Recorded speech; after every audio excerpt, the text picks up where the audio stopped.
Sa ika-15 araw ng krisis, nagpasya akong pumunta sa opisina upang simulan ang ilang gawain.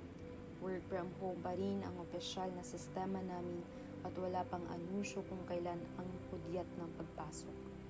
Sa aking paglalakad-lakad patungo sa aming trabaho, napansin ko kaagad ang katahimikan. Ibang-iba ito sa mga nakaraang araw na puno ng kaba at ingay. Ngayon ang paligid ay halos walang galaw, parang humihinga ng malalim ang lungsod matapos ang napakahabang pagod.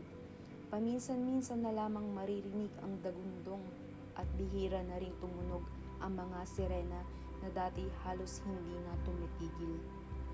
Sa kabilang banda, may karatula na umagaw sa aking pansin. Sa isang maliit na tindahan, nakalagay doon, simula ng araw na may ngiti at isang tasa ng kape.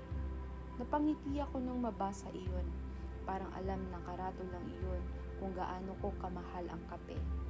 Sa gitna ng katahimikan ng paligid at sa kabila ng pagsubok na nararanasan ng lahat, ang simpleng mensaheng iyon ay nagbigay ng kakaibang gaan sa pakiramdam ko.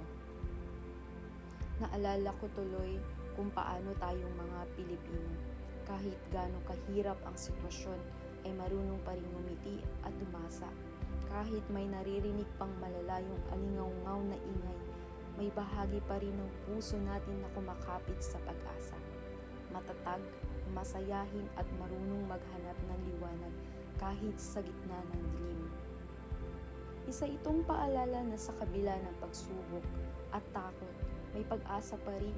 At tulad ng karatula na nakita ko, marahil ang kailangan lang natin ay simulan ng araw na may ngiti at pananalig sa Ama nating nasa langit, dahil ang tunay na pag-asa at kapayapaan ay sa Kanya lamang masusumpungan.